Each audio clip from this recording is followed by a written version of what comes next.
Yeah, looking at some of those guys who had problems, Van Overbeek sits in the 3rd spot with the number 2 Tequila Patrón ESM machine, 17 seconds back from the leader. Manassian still running decent pace. He's in 4th spot, just behind Van Overbeek and Curran, some 26 seconds behind the leader right now. I think the real question is a lot of these guys will now be back timing to the checkered flag in terms of their fuel strategy, but also who's going to be the finishing driver. Providing no one's been in the car within the last couple of hours, they're free to run 4 hours straight as long as they don't exceed 8 hours maximum drive time in the total 12. So I think guys like Cameron and guys like that could be in on this next pit stop, maybe even take it to the checkered flag tonight. Well, and that's what you want. I mean, you want a driver, I would think, if they're well rested and ready, that can just take it to the end because they're in that rhythm. They know exactly what the car is doing. If they come in for a stop and do tires, they're going to be in a better position to be able to judge what they are feeling with those new tires. That's what I'm talking about. I love this time of night. Right? Oh, it just, you know, when you got 3 hours left to go and you're starting to see the rotor glow at dusk, to me, this is the magic time for a sports car endurance race. It's awesome, and if you haven't been to the Sebring event, you need to get there. Put it on your bucket list because it's a superb race. You can see it here on television, but there's nothing like being by the side of the racetrack. The atmosphere there is sensational. Make sure you don't let your kids over into Green Park because that's a bit scary at times, but enjoy the ride. It's a great event. Boy, isn't it? Yeah, you're right. It's better than it used to be in Green Park, but it's still... That is where the fun happens, that's for sure, depending upon your idea of fun. Now they're feeding their way through Big Bend. Had that big rock concert last night, brought to them by Jim Johnson. Rock the Grid. That it was a huge success. Well, big crowd there to enjoy it. Ooh, performance, no, excuse me, that's the 88 Star Wars car. Didn't see the front end of that 88. And I don't see any issue with tires or anything, so maybe it's driveline related, Cal. Yeah, tough to say. Ooh, that's a bad spot. Yeah, he's got a long way to go as well. Let's see the Fangio chicane. The 8 cars are several laps down, but the 88 car for Star Works and Peter Barron was having a nice run here, as you can see from the illumination on the side pod. Really gives the fans at the racetrack and us on TV, you can see what their class position in. They've been running 3rd. And he's still limping it along here. Lights flashing, so he's got, oh, there it goes. He's found some life. Well, now, I mean, with these new electronics, and as we said, some of these teams, they haven't had as much time with them as the others. So, and there's, I mean, the car's literally, talking to John Bennett from Core Autosport, who did some of the development on it, he said you literally, every wire in that car had to be replaced. The wiring looms, every bit of wire run. And he said it's a complex little package here. So. Looking at the last pit stop was 16 laps ago, so I don't think there's any kind of out of fuel issue on the 88. Nothing as simple as that. No, maybe just found the old proverbial box of neutrals for a moment there, but seemed to get it going here. And as it's dusk, we're going to give you an opportunity, folks, to just ride along, climb on board here, and enjoy the ride here as we head into dusk. And it's an absolutely glorious time of night, as I said. Now, these onboard cameras are going to give you a little bit, they open up that iris. It's a lot brighter, it appears, than what it really is outside. But we're going to lay out for a while and just enjoy it. Listen to the noise, listen to the sounds, enjoy the atmosphere.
We are back to green at the 64th annual Mobil 1 12 Hours of Sebring.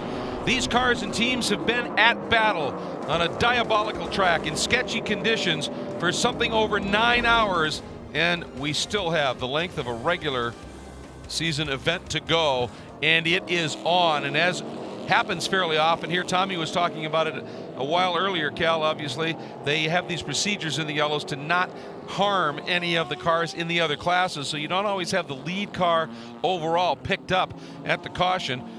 We had a couple of other cars in the mix as well, but it is Fittipaldi in that number 5 during the long caution. Driver changes, and Christian Fittipaldi is taking that Mustang sampling car not just to the front, but he is opening that margin up. He is. Hunter Ray sits in the second spot in the number 90 Visit Florida machine. Dane Cameron's taken over the reins of the number 31 from Eric Curran Manassian. They could be a threat here tonight. Lapierre ran a very fast lap time a couple hours ago, so they have pace in that 81, that Orica Nissan machine. And on that restart day, in fact, Cameron got a tremendous restart, and as you said, moved up into third. Van Overbeck in the number 2 Daytona winning Tequila Patrón ESM machine sits in 5th, but that caution was big for Olivier Pla because it appears that may have put them back on the back end, but on that lead lap, Cal. Yeah, and that is huge. Kind of been a fight of a day for those guys, for Mike Shank and the whole group, but they've done a great job. Just keep plugging away, and if you get enough cautions, you're down a couple of laps. Looks like they may have got Olivier Pla, our pole sitter, back on the lead lap with a fast race car. Well, we're getting a report. This is a huge thing. The number 16, that's that Change Racing leading car in GT Daytona, and the 540, which of course is the Tim Pappas Black Swan Porsche. Improper wave by, they're going to get a stop and hold for 4:06. Oh boy, that is a huge chunk of time here. But again, when the improper wave by basically gives you a lap on the field, and they want to take that back plus penalize you a little bit. Yeah, basically that 4:06 is a lap time that they've determined as 2 laps for GTD, so it's a lap that you kind of stole plus a lap penalty. That is huge at this stage of the game. Going to be tough to rebound from that one. Well, especially for how strong that number 16 car has been leading GTD for the last couple of hours, really, in a great drive by Corey Lewis as we watch Fittipaldi working his way up and into some traffic, Cal. He is, and Hunter Ray sits just about a second behind Cameron, dealing with traffic, sits 3.7 seconds behind the leader right now. Manassian right there as well, as is Van Overbeek. Pla about 1:30 behind. Well, these guys have to be absolutely delighted. They said we had big issues leading into the Rolex 24 green flag. They had the gearbox out of the car when they found a problem. Right before the race, they said we ran reliably, we didn't have speed. They thought they found something at the Sebring test, and they're right in the mix. Now they just got to get around some GT Le Mans lap traffic. Looks to the inside. Nice job there by the 68. That's Pierre Guidi. Just open the wheel a little bit and let him through. And that's a tough one, because when you open the door, you're suddenly out in that gray area of that particular corner. It kind of falls away from you. It's easy to run off the road there. So even if you're trying to play nice, sometimes that'll really hurt you. And now down through that section, the Le Mans curves, that left, that right there really doesn't have a number to it. And then that final right and onto the Ullman Straight. Long, very fast section of track. And look at the cars up there still trying to get any kind of heat they can in those tires, Cal.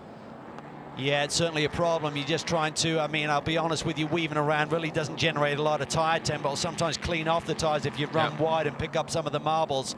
You really generate tire temp by using the brake pedal a lot under caution. Just trying to get the brakes really hot through the wheel. And the heat then goes into the tire. Well, that's a good point, obviously, because that was Pla, and on his way up through the field working around some of this traffic, he probably had run offline fairly frequently. So Lucas Luhr leads. Remember, he had that an off, but after the yellows, they played that to perfection, and he's back in the lead in the 100 BMW and GT Le Mans Prototype Challenge. Still the number 54 Core Autosport entry of Wilkins, and Lewis shown as the leader so far in the GT Daytona class, but that's going to change. Yeah, it's going to change big time. He's got the penalty. He's also off strategies, 22 laps more, or less fuel on board, should I say. And the same thing for Lucas Luhr. Yes, he cycled to the front, but he's got 20 more laps on his stint of fuel. And boy, this is big. Pla, there he is. And the next car in frame, I believe, is the number 5 of Fittipaldi. And that is your leader. So Pla needs to just fly right now. Yeah, he's really got to go for it. You can see there a little bit of traffic between our two leaders right now. Fittipaldi, then the Ford GT, then Hunter-Ray. He's won in class here before at Sebring. He knows his way to victory lane. And Ford GT, the number 66 of Joey Hand, a number of laps back at this point after that off and fix quite a while ago in the race. But important for them to just get out and turn laps, learn as much as they can about this car. Absolutely. It's all about learning and learning for the season, learning for the big one at Le Mans. They've shown a lot of pace here today. Dirk Mueller unfortunately had that off in the rain and put the 66 car in the fence down in turn one. They lost a few laps. They keep plugging away, and the 67 car led for a bit, a little bit off strategy with Scott Dixon behind the wheel. So that'll certainly have the Ford camp pumped up.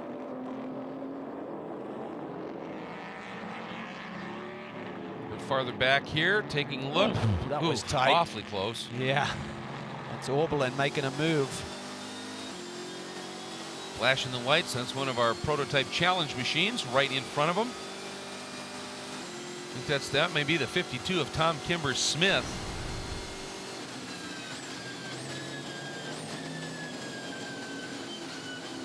Down here in the pits right now because the temperature is plummeting with the darkness.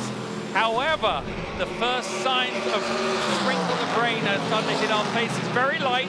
I just looked at the Risi Competizione radar, and it's like a thin dribble of green coming in from the west. However, right now, when you're in these cars, you know what it's like, Cal.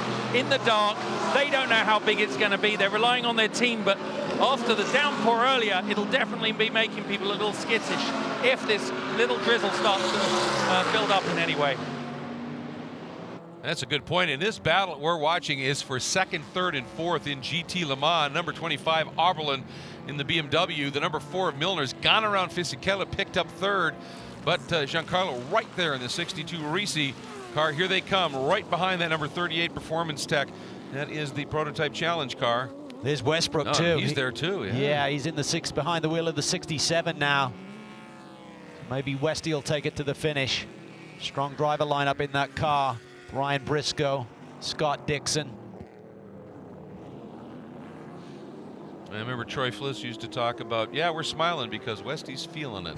Well, maybe he's feeling it now. And you know what? Frederick Makovecki is just about a second off of Westbrook here. Look at this. Boy, this is going to be a furious battle. See the sparks there from that BMW as they go through the bumps there in turn 13. This little traffic ahead of them has allowed Westbrook to close in even further as he's now only about 4 car lengths back from that pack. Oh, this is intense, and I think that's the number 50 car. Here comes Westbrook. Look, he's close to that Ferrari. Run.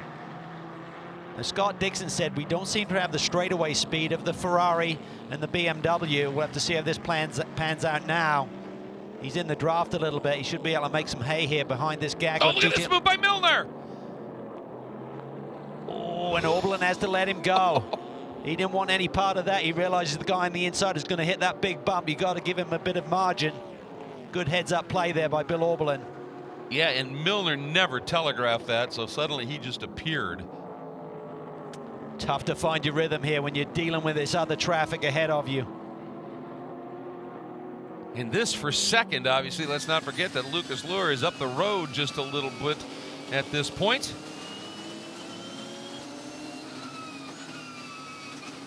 And there's a car down in turn 7 with a problem. Oh, and a full course caution once again. That's down in the hairpin. That looks like it may be the number 10, Cal. Look here, I'm not quite sure. It's hard to see. That's definitely a bow tie in the back. Yep. That is the number 10, confirmed.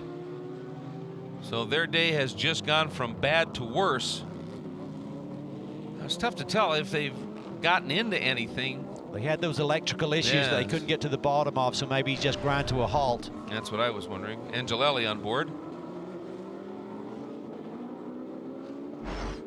All right, we'll get to the bottom of it as we are under another full course caution here at the 12 hours of Sebring. We're going to step away for just a moment here. We will be back.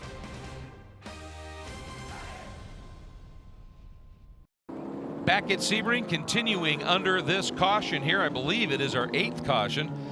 of the race at this point. And the wave round already underway. You can see, I think that's the safety car there. That is one of our Porsche rapid response vehicles that is on the way over to that car. Greg Creamer along with Calvin Fish. Justin Bell down in pit lane. Justin, what are you hearing?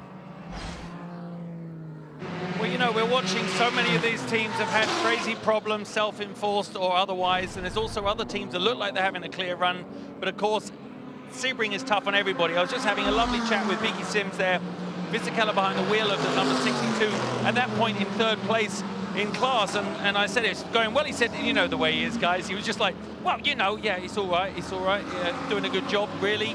He said, but we have a problem with the wipers, and if it rains, it actually concerns us because we couldn't see earlier. So what Visi had to do when he came in was, the cycle is this. He stopped, he turned off the ignition, then turned off the master, held it for 3 seconds off, turned on the master, turned on the ignition, and recycled it, and hopefully it was working. And actually, you could see that all go on during the pit stop. So everybody during this race is going to have their own story to tell, and there's quite a long way to go. And as he said, he feels that the action, if they can stay clear of it, will be the best. You know, to stay clear of the action will be the best course of action. You talk about those stories, Justin, and obviously some of the stories are fascinating, some of them are frustrating, and some of them are unfortunate, like we are seeing here. Just been a struggle all day for the number 10. And now the response crews, and that Porsche rapid response car is there, as well as the safety crews from Sebring International Raceway. And we still haven't been able to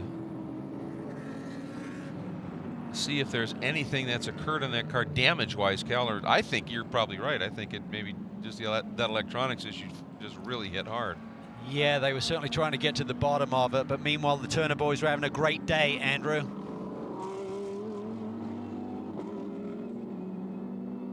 Turner of the eponymous team. I've always wanted to use that big word. Now, well, it's all going pretty well. It was a huge battle in GTD. I mean, there's Lamborghinis, there's your BMWs, there's Porsches, there's Audis, there's all sorts.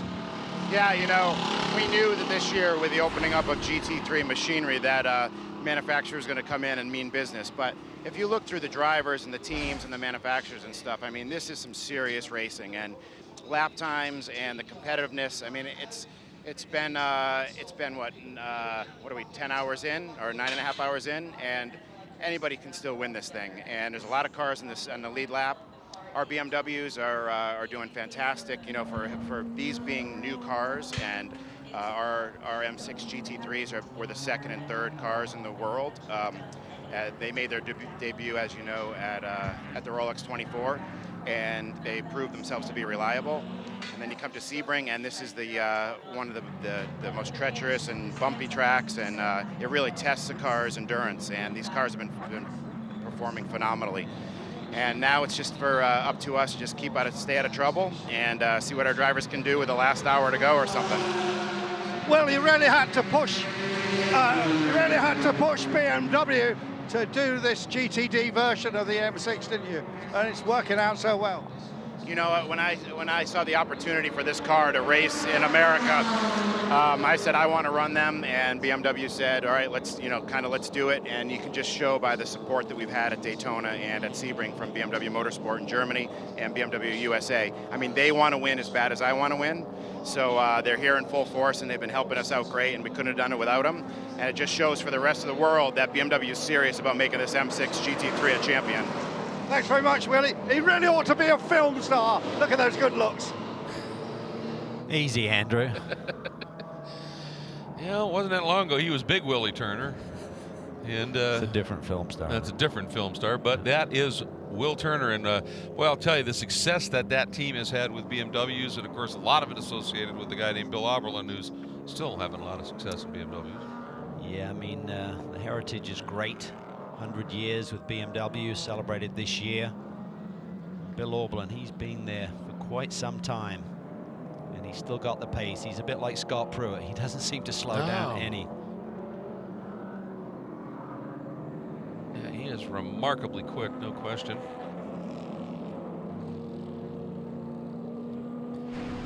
Gonna have a little bit here, a look at some Porsche news and notes, and of course, Cal, a lot of them relate to a big race coming up in June. Yeah, certainly great news that Ben Keating will be competing. He had an entry for the GTEM division once again with the Viper, but he's about 7th or 8th on the list, and they said, you know what, that's probably not going to happen. So he's found a P2 entry for himself. Jerome Bleekemolen and Mark Gustens, I believe, is going to be the 3rd driver in that car.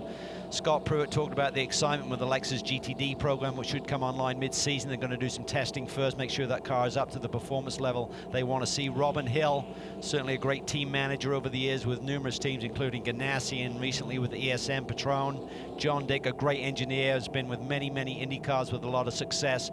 Great quality guys to help that team with Paul Gentilozzi and his whole group. And then Ford announced their full driver lineup. Certainly Scott Dixon and Sebastian Bourdais are running here today. They'll be at Le Mans, but Billy Johnson and Harry Tinknell, the Englishman, form their final parts of their driver lineup for a 4-car assault at Le Mans in June. It's going to be a big day for Ford.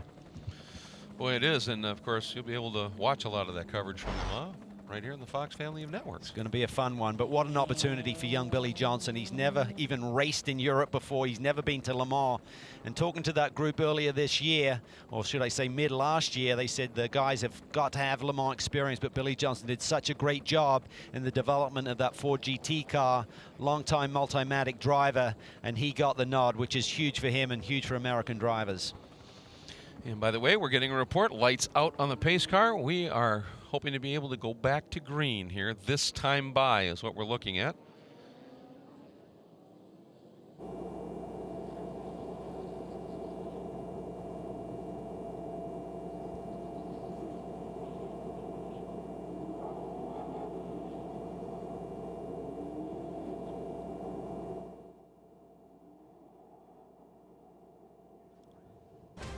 Welcome back to the 64th annual running of the Mobil 1 12 Hours of Sebring, fueled by Fresh from Florida. We are getting ready to go back to green. Before we do, down to the pits and Justin Bell.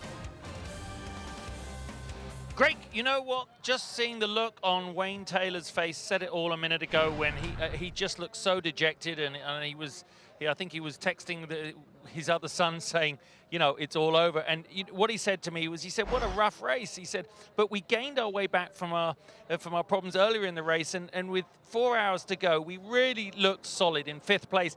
Next thing that happens, they have that massive electrical dump. They change every single thing they can think of or get access to in the time frame. Starts running again, and then it just completely died out on the back there, as we could all see. So, you know, what a crazy tough track Sebring is. And you think of all those vibrations causing all those problems, you know, it's no wonder things do go wrong. Anyway, back to you guys. That's all part of that manage the bump things we've been talking about, and it just sends shocks through those chassis, no question about it. So here we go. Ooh, little bit of a backup there by Christian Fittipaldi. Yeah, he's really stacking this group up. He's got Ryan Hunter-Reay, who just laid down his fastest lap of the race just a few laps ago. He's got pace in that 90 machine. Dane Cameron right there as well as we go back to green. Well, it worked. He got a little bit of a jump, Christian did, over Ryan Hunter and Dane Cameron, but we are back at it here down into turn 1. Cameron looking to attack immediately. Johannes van Overbeek right there. The number 81, that Orica Nissan in the hands of Nicola Manassi in 5th. But look who's 6th, Sean Rahal in a certain Delta Wing. What a story this would be. This is unbelievable. They haven't really had the outright speed here today, but Timmy Keane, who leads that group, so much experience, just great strategy, keeping them in the game. Absolutely. Now there's a few cars between Manassian and Sean Rahal at this point, but they are in the mix. And the way that Delta Wing works, low slung, narrow, it can pull some surprises on you and pop out when you're not expecting it too. It literally flies. It's amazing to watch that thing just take off. It's like it's got no drag, literally. It just takes off halfway down the straightaways. But meanwhile, up front, these Daytona prototypes seem to come alive a little bit quicker here on cold tires than the P2 machines. Ooh, big lockup into the hairpin, now through Collier curves. That's Tower Turn, and the big rundown down to Bishop Bend, which is a wicked quick double apex left. You're in it now. On board with Ryan Hunter-Reay. About 140 miles an hour on the entry there.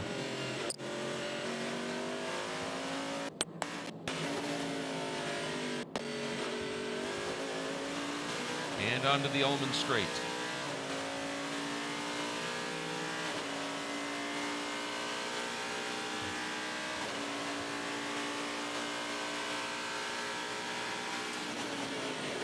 Fittipaldi looks strong. Deep on the brakes. Watch the bumps through here. Now looking at the aerial. Similar gaps between the top three, a little more room back to Manassian. And then you've got a group, a big mix of GT and prototype challenge cars. Fittipaldi a couple of tenths quicker than Ryan Hunter-Reay on that last lap. Hunter-Reay is not letting him go. Cameron trying to get back in the groove here. 31 car has been tough here today, led many laps early on, then Scott Pruitt held off a tremendous charge during the mid part of this race. That car definitely has pace. And by the way, the number 4, Tommy Milner, who has been on a bit of a charge, has taken the lead in GT Le Mans, getting around the 100 BMW of Lucas Luhr. The Corvette is on the move. It is on the move, and I tell you what, with that GTLM class, they do have different tire options, so as the track starts to cool down a little bit, I wonder if maybe there's been a tire choice been made by Corvette for these conditions, which is suiting that 4 car, because it is certainly suddenly showing a lot of speed. I understand that the BMWs, the multi-stint tires, they said they tend to drop off and we don't get much back, but that new low-energy single-stint tire that Michelin's generated, they said that just stays pretty consistent and it really gives that BMW life. But as you said, Cal, conditions changing here. They really are, and the biggest problem for Lucas Luhr is he's way off strategy compared to the Corvette. His last pit stop was some 19 laps earlier than Tommy Milner's, so he's not got many laps underneath him, I think, before he's going to need fuel here. And you've got that sort of balancing act going on, don't you? You've got tires now that are a bit used up. The car, though, is a bit lighter as fuel is burned off, and it all comes down to balance. And boy, he just got a great run through that section of corners here. Here's the pass. We're on board with Lucas Luhr. Yeah, he made that look easy.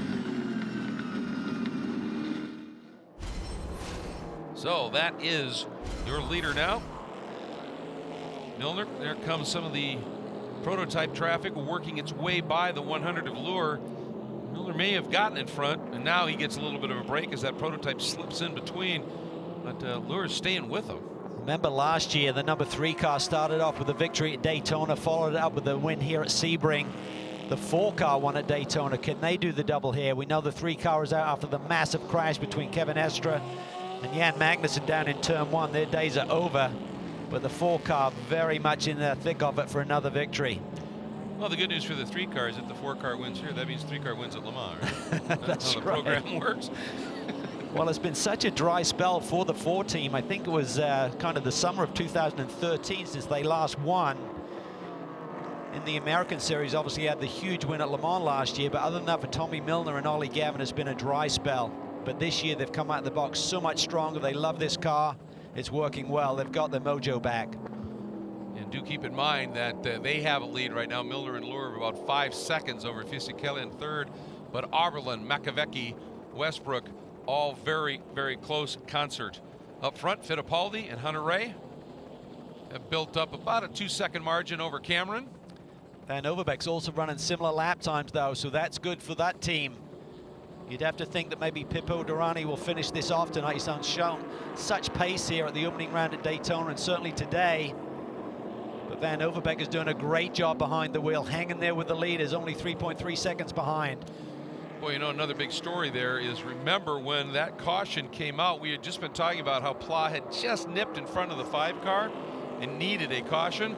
Well, he got it. He is now 6th in prototype and is only 25 seconds back of the leader. So that caution, again, has been a huge help to that number 60 Tire Kingdom car from Mike Shank. And he's on similar fuel strategy, actually. He pitted a couple of laps after these guys, so he's in great shape and showing speed. That would be quite the week for Mike Shank Racing if they could pull this one off tonight. Wow, what a story it would be as we are on board now with the number 90 of Ryan Hunter-Reay. Let's close right back up on Fittipaldi. The battle in the PC is getting tight. Wilkins continues to lead for Core Autosport, but Tom Kimber-Smith is only 2 or 3 tenths behind him. Close there, and in GT Daytona, Corey Lewis shown as the leader still, but he has not served that very long penalty. I'm sure the team's doing some lobbying. So in essence, this number 97 from Turner Motorsports, the IHG Rewards Club, BMW of Marcus Paltela at the helm, leads over Farnbacher, last year's winner, and pole sitter Jeff Siegel in the Ferrari. We'll be right back. Sebring awaits. Brian Till, Tommy Kindle with you now in the booth. Andrew Marriott, Justin Bell still down on pit lane, and it has come down to this. 2 hours and 13 minutes to go. The cars you're looking at right there, that is the battle for the lead in Prototype Challenge, the 54 car. Mark Wilkins on board from Core Autosport, the first of the 2 cars coming into your shot, and right behind him, Tom Kimber-Smith. And he is on a charge, just 4 tenths of a second at the line the last time by. There was a point in time where I would have told you the 54 is going to walk away with this, Tommy, but this thing's far from over. This class, I mean, a little bit like GTD, where it just yo-yos around. Now, the 54 seems to be a constant at the front, but now when it's getting interesting, Kimber-Smith is turning into a gamer. I suspect they're resting Colin Brown and going to put him back in, and I suspect Kimber-Smith will go to the end. Well, I would expect so too. And Bobby Orgel and his team at PR1 Matheson Motorsports, they know how to win these long distance races. You think? Yeah, you think? Last year was awesome. Yeah, absolutely. They've built quite a record, and Tom Kimber-Smith certainly knows how to get the job done. This is going to be intense to the end, but let's check in very quickly down at pit road with Andrew. When I first met this man, he was called Osvaldo, but now you're Oz. It's been like that for a long time here in America. Oz, you're in 6th place, but you're still in there with a possibility, still in there with a shout. Yeah, we just got our lap back, and this last yellow helped us out. Ollie is there, out there hassling traffic. He's doing a phenomenal job, and fingers crossed. We have a good car, and hopefully we can finish well here. It shows the strength of this team, how you bounced back from the accident you had, of course, earlier. Yeah, I mean, this is a strong team in every different direction. So, they never give up. Mentality that those guys have is just like mind-blowing. I was talking to Scott Pruitt earlier, and we reckon that he's getting better with old age. You're the same, eh? Yeah, we all think like we're like, red wine. The older, the better. Thanks very much. And right now, Olivier Pla on a charge, but he had to start further back. He was buried in that class racing in a little further back on the restart, and I was looking, the leaders were going into turn 1. He was halfway down the back straightaway, but the thing they have to keep in mind, 2 hours and 11 minutes and change to go in this race. They have time. Yeah, we're likely to get another yellow, so he needs to not take too much out of the car, probably. I mean, you got to put your head down and go, yeah. But... well, just think of the mistake that Pippo Durrani made. Yeah, and the reality is he's not going to pull probably, well, I say that. I mean, he's 28.4 seconds back right now. So he's just got to keep doing his thing, realize there is a fair amount of time left. Chances are there's going to be yellow, and then it's going to get real interesting. Hunter Ray is actually keeping Fittipaldi in sight, 2.5 behind.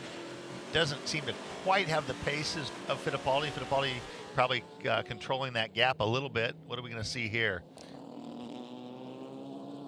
Dane Cameron going inside Ryan Hunter Ray. Okay. I was just getting ready to say, the last time by at the line, Cameron only about 0.6 of a second back from Ryan Hunter Ray, and you got to think about who knows that car the best.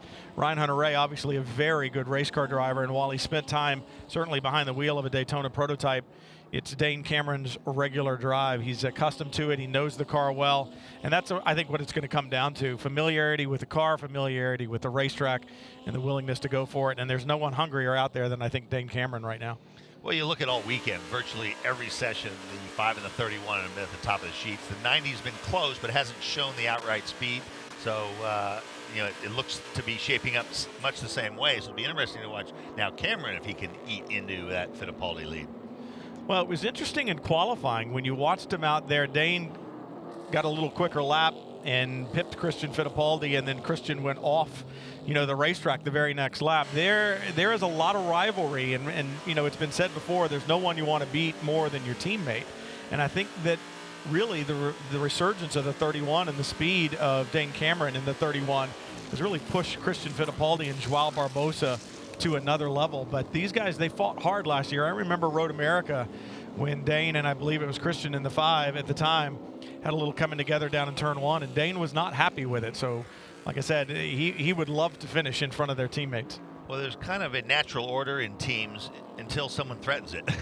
And so that is, it's a little bit of changing of the guard perhaps taking place. And at first, I think Dane was just happy to be in a frontline car like that. But then pretty soon, just being in the frontline car isn't good enough. Then you want to win. And the way the season ended, I mean, it literally could have gone either way depending on which lap they called the race on.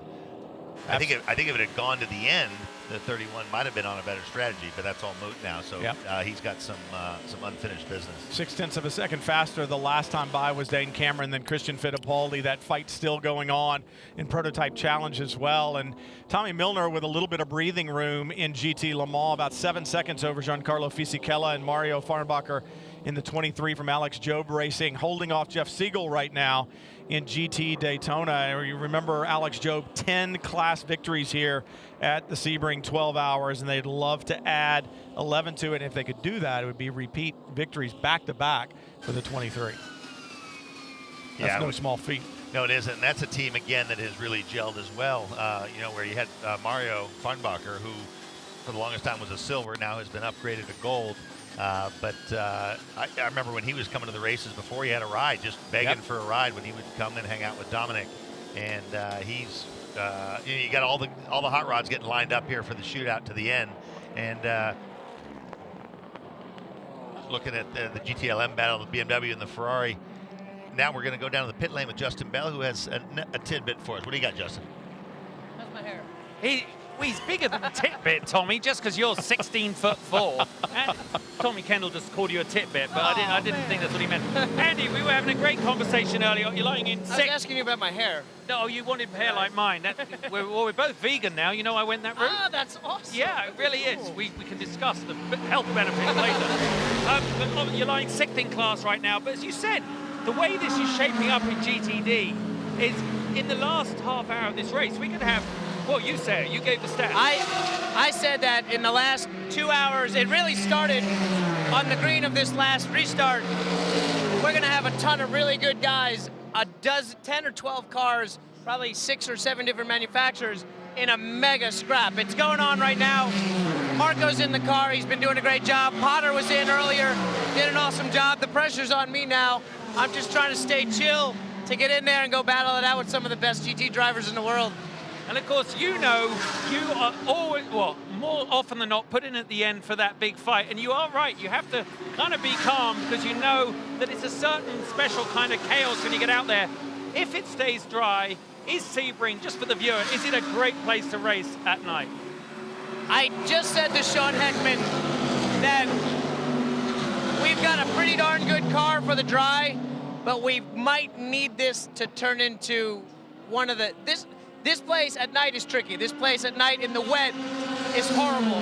But we may need that to kind of throw a monkey wrench in the gears to get this thing on the top of the podium. But I just know, regardless, it's going to turn into one of the best battles we've ever seen with the finish. GTD's been like that all year, and it's going to be like that the rest of the year. All right, thanks, Andy. Guys, you know, he's always one ready for a fight, though, isn't he? Always. Literally. Yeah, I mean, literally. Well, I mean, you think his MMA stuff that he does. Black belt, Brazilian absolutely. Jiu-Jitsu. I remember his ear last year at some point in time after one of his tournaments was not the prettiest thing I had ever seen in my life. No, cauliflower. Oh, look at this. Got a squeeze play going. And that is the BMW sliding down the inside. Number 25 getting around the Ferrari. That is a battle for position. That is huge. That takes over second place for Bill Auberlin in the GTLM category. And I was just getting ready to say it still stands that way. We talked about it earlier, the manufacturers, 5 different manufacturers in the top 5 in GTLM right now, 4 different manufacturers in the top 4 in GT Daytona. And I think that's what makes the GT racing in the WeatherTech Sports Car Series. So absolutely intense, and it's so fun to watch. I spent some time with Bill Auburn last weekend at Amelia Island, and he's 47 years old, and he said he is not. Yes, he's older than that. That's just what he says. No, because he was eyeballing 50 for the silver status. Oh. So, but he goes, listen, he says, I'm working my tail off. He says, they are not going to push me out of that car on speed. It's going to have to be because they want to retire me on age. And so, in his performance this weekend, grabbing the pole in the M6, and now just got around the Ferrari. And it's going to be interesting to see. That car's had the legs all weekend. But Tommy Milner, something about Tommy Milner at this racetrack in the dark. I remember that charge he put on a few years ago, and something, there's just certain courses that you feel good at, and I think this is one for Tommy, and something about the track and the nighttime that he clicks in. So we'll see if Bill, just at 10 seconds behind Milner, now that he's gotten around Fisichella, see if he can't eat into that lead. Jeff Siegel has come alive in that 488 GTD Ferrari, really closing in on the back of Mario Farnbacher right now. Watched him through 3 and 4 and just close the gap big time, and really beginning to put pressure right now. You see the green highlights on the 63 as he gives chase to the 23 just in front. Farnbacher in the Porsche and Jeff Siegel in that Ferrari. We talked a little bit earlier about Delta Wing and what a great job they have done so far this weekend. Andy Merrick behind the wheel right now. Sean Rahal just got out. Yeah, Sean has just got out, still a little red in the face. It's a very confined space in there. Yeah, definitely. We had an ECU problem earlier. That's why we went a lap down trying to switch it out. Lost air conditioning in the car, so it's been a hot one. You really have understood how to drive this car now? Yeah, I think now we finally got the hold of it. I didn't get a chance to race it at Daytona as if we went out early, but it's definitely a racy car. I know this isn't really our track, but I think we're really doing well with it. Oh, no, have you got any problems with it, or is the car still running perfectly? Here it just struggles over the bumps because it's so light and low on downforce. So I think when we get to some other tracks, we'll really have advantages. But here we're just holding on. Well, thanks very much, and we look forward to seeing the Delta Wing have a good finish here. Thank you, we appreciate it. You can get Delta Wing back at Road America, and with all the work they've done to it, it may be a rocket ship there. It's going to like a racetrack that's long and has some high-speed corners in it, long straightaways. This battle is intense. Big hitter, that Delta Wing. Long. That's while we're using the Caddyshack references. Now, back to this battle. Both these guys ran the fastest lap of the race within a lap of each other. Siegel on the lap 177 and Farnbacher one lap before that. So and Siegel's there. They're peaking at the right time. I mean, and you can see the differences in the cars. He closes in under the brakes. He was all over him as they came into the hairpin. But the Porsche, Farnbacher just seemed to be able to leap off the hairpin a little bit better and extend the gap. So you got to find that area of the racetrack where you have the advantage, see if you can't use it, get a position, and then hold them off. And through here, the Porsche seems to be much better, gains another car length or so over Siegel.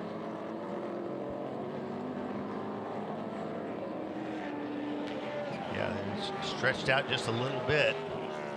This new Porsche 911 GT3R, I guess, looks a lot like that, the factory GTLM car with that rounded front end. It's a good, beautiful, beautiful car. There's Christian Fittipaldi coming through, and a problem for Olivier Pla. I don't know how he'll be able to see out of that windshield if he gets going again. Look at the oil that's all over it. Makes me wonder if the track has, if somebody's blown an engine or something like that, because there was so much fluid. I also see some raindrops. Pla back underway. This car seems to be okay, but how? And you don't want to turn the windshield wiper on. Let's take a look.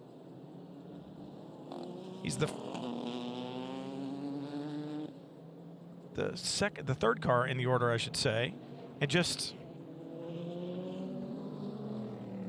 rear end just comes around relatively quickly. Traction control on those machines. Traction control won't save you from everything, obviously, but with the fluid that's on the windscreen, it's kind of flying blind. Yeah. Well, and you can't turn the windshield wiper on. I mean, you can. Yeah. That's just going to make it worse, but interesting. He had been turning good lap times down at a 54.5 the last time by, so really quicker than the leaders. Quickest of the lead lap cars. This is going to set them back. And now we understand that the 25, Bill Auberlen, running second in GT Le Mans, will be getting a drive-through penalty for overboost. Something obviously that's being monitored. Perhaps, I don't know if they monitor that real time or via telemetry on our data cards on pit stops, but I think it's got to be done via real time, and it's very specific. That's one of the things. If you're going to try to BOP a turbo car, it needs to be exact, and so that's the fifth place car. Fifth place car in PC. It looks like the number 8, David Hannemeyer Hansen, behind the wheel. Great to see him back in the series, but this is not the way that he wanted his weekend to go. The 25 running down pit road right now. Bill Auberlen, you see that bright number 2 in the window, designates what the position is in his class. We'll have to see how far back he drops, already back to 5th. And I think that's where he should stay, as Lucas Luhr being shown in 6th, well over a minute behind the leader. So Auberlen's drive-through penalty is done. He's got to put that behind him. That's nothing that the driver has done. That's a mechanical issue with the engine. The problem is, if it's happened once, you've got to be concerned that it's a little bit like, as we see, looks like rain. Here we go. Andy Lally may be getting his wish. You think that windshield on the 60 was bad? Oh, bad, yeah. And now you're going to add some water to the oil that was there. Now, think about this, too. If the oil was on the windscreen, the oil's on the racetrack. And now we're going to add water to it. I don't know where the oil came from. All of the cars are marked, obviously, with all types of fluid and debris and all of that from the racing that they've done over 10 hours so far, but there seemed to be an appreciable amount on the 60. Look at the number 4 Corvette, Tommy Milner in the lead of GTLM. Let's ride.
The only thing consistent about today at the Mobil 1 12 Hours of Sebring is the inconsistency of the weather. The rain beginning to fall yet again, under 2 hours to go in tight battles in at least 3 of the 4 different classes here in the WeatherTech Sports Car Series. Right now you see the number 31 on pit road, Dayton Cameron behind the wheel, being shown in 3rd when he came in. Actually, being shown in 2nd right now. You see the leader light in the window. You see that clear number 2. That will change, and you also see a tear-off coming off the windscreen. So they say that they only got so many, but he's going to have a good look out the windshield, and that's key, because if the rain comes down, I noticed there were slicks going on that car, though, so they don't feel this rain's going to get bad. Looking down on the number 5, the car in the middle there, that is the overall leader, Christian Fittipaldi. And we talk about visibility, getting a report from Mike Shank Racing that indeed it was visibility that Olivier Pla had the problem with. He had been struggling with it. They had hoped to get it fixed